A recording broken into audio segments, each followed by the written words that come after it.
Entry 1. One warning, one cover-up, both too late. This is station 1775. If you hear this, turn back. Don't pay for our sins, leave us.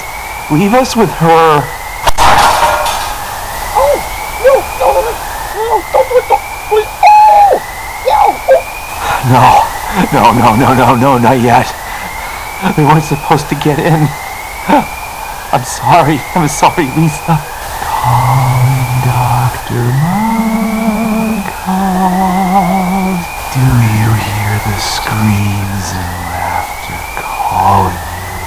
Come unto these yellow sands. Ignore them, Charles. They're not your crew anymore. Not Whitlock. Not Callahan. Not Dr. Eng.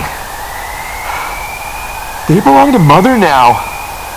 She's awake. Finish the message. Finish the message. Whoever hears this, tell the outside. Project Matriarch failed. The rituals, the conditioning, the machines, they all worked.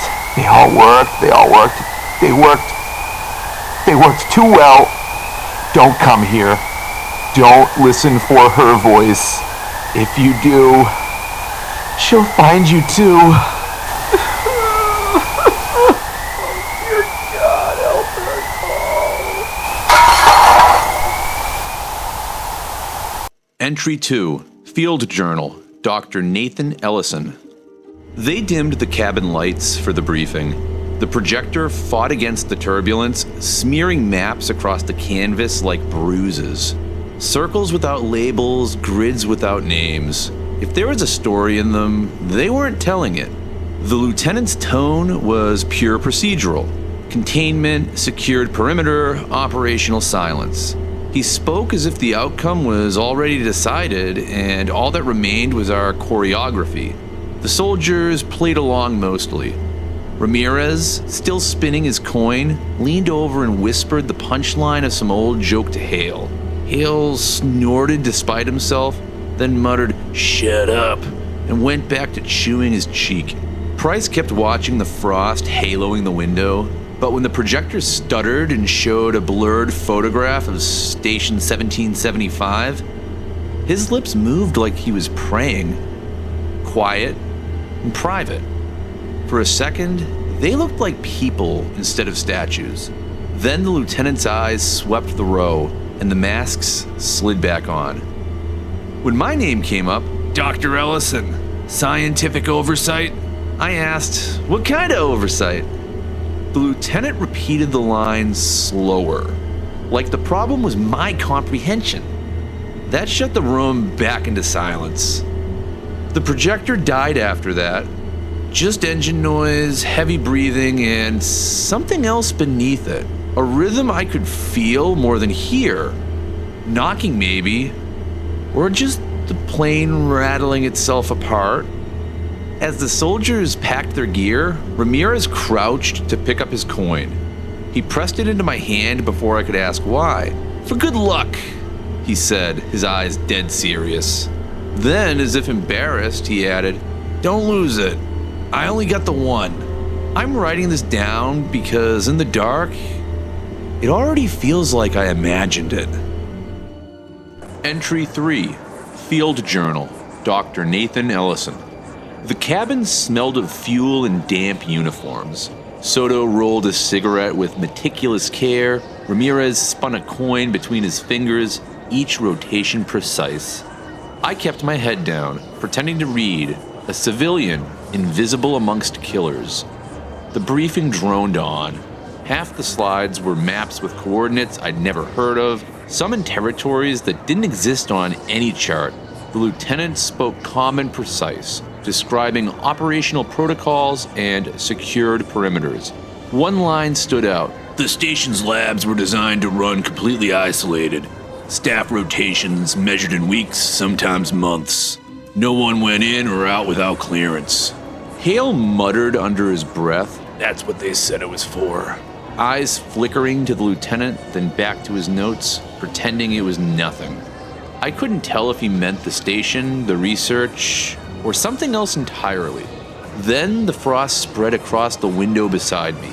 It curled into a circle too perfect to be natural, with spindly lines radiating outward like spokes.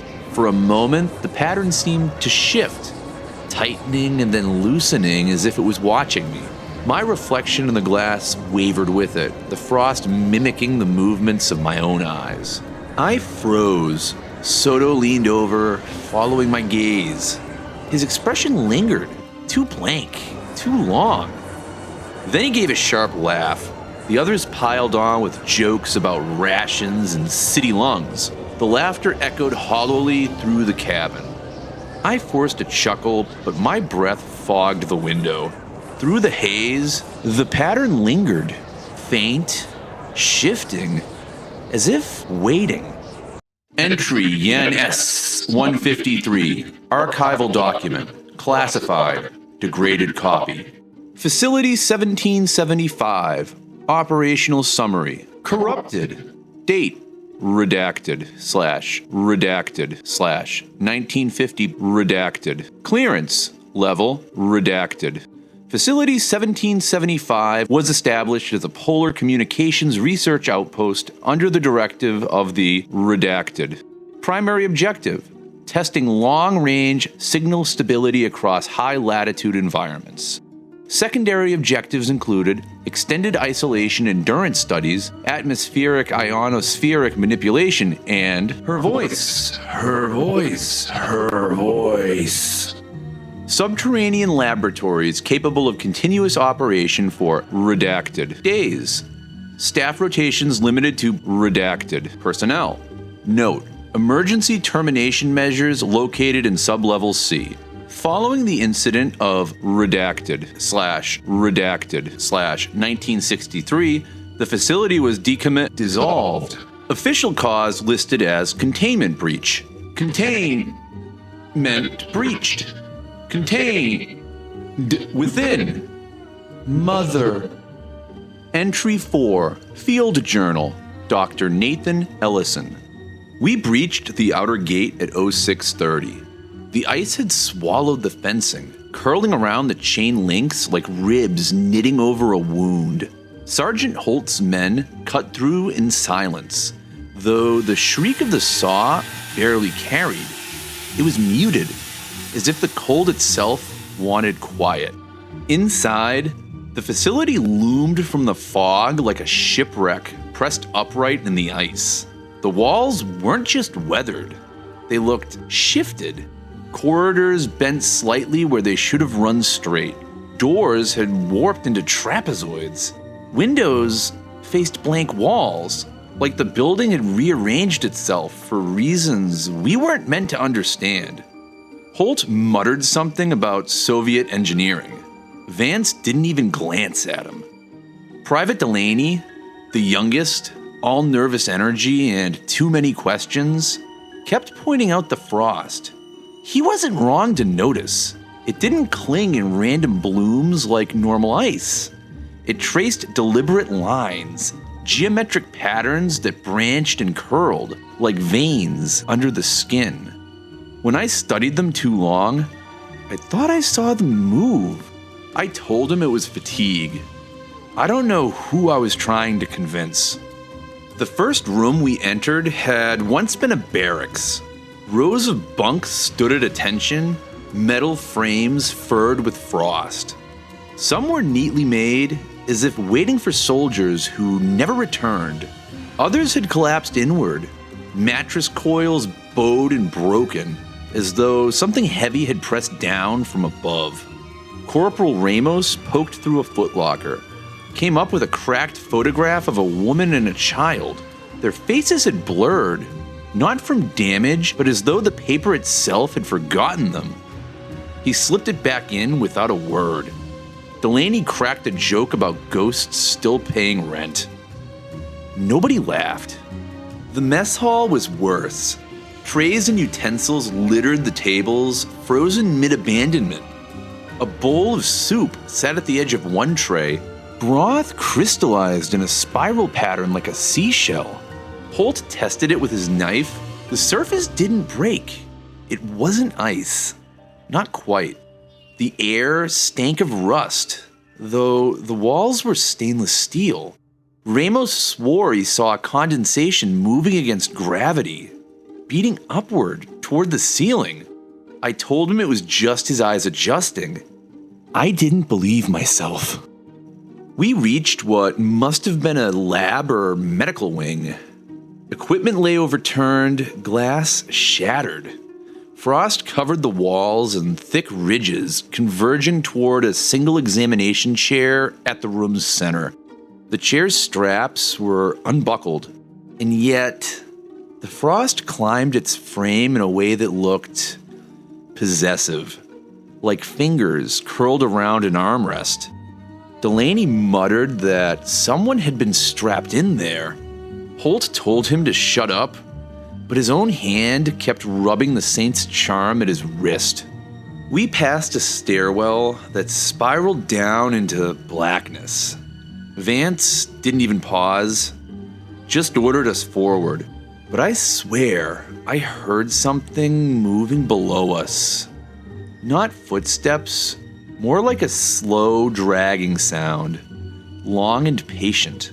The others ignored it, or maybe they heard it too and decided to ignore it. The worst part is the sense that the walls know we're here. At first it was just an impression, too much frost, too much silence. But now, I can't shake the idea that the corridors are leading us deeper on purpose.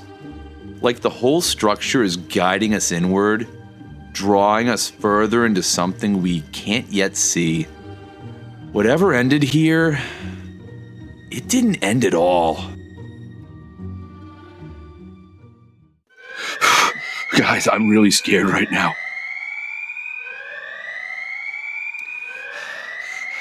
I don't know what's happening, but the webcam app, it keeps crashing. I don't think that whatever the mother is wants this video to get out. Please give this video a like and subscribe in order to help stop Mother from stopping this from getting out. Thank you. More-Many3036, I am absolutely loving what you are doing with this story and how you are taking concepts from the original Mother Horse Eyes work and moving it into your own unique direction. And I'm super excited to see where this spin-off series is going to go. Like, what is going to happen with Dr. Ellison and his military escort as they travel down into the darkness beneath Station 1775, and what sort of new geometric anomalies are they going to encounter? Like, so far, we've seen it in the fog, we've seen it in the way condensation moves, we've seen it in the warping of hallways in the base, the trapezoidal distortion of doors, and hell, we've even seen it in photographs where people's faces faded away like they were never even there at all. It's just really cool. And it reminds me a lot of the concept of segmentation, like it's a new evolution of that phenomena. I just love what's going on with this. More-Many, please pump out many more parts of this story. Now, guys, I've included the links to all 5 parts of this story that have come out thus far in the video description below. Please give this author some much-deserved love and go check out those original works. In the video description below, I have links to all of the 5 parts that are out so far. Stupid, stupid, stupid, stupid. All right, guys. So, as it turns out, a new part of this story came out about an hour ago. As I've already finished recording the whole video and editing, it's not going to be included in this part, but I have been told more parts are coming, so expect a sequel in the future. In the meantime, once I'm done with this, I'm going to be going to read that story and check it out, and I suggest you do it as well. Come on, guys, do it. Don't let me down, please. All right, everybody. I've got to bounce, so don't forget to give the video a like and subscribe to my channel if you're enjoying this content. All right, everybody. Peace. Leaving my mark, trapped in the circuit, you're losing control. haunted by whispers invading your soul. Uncle Mac, let me, I want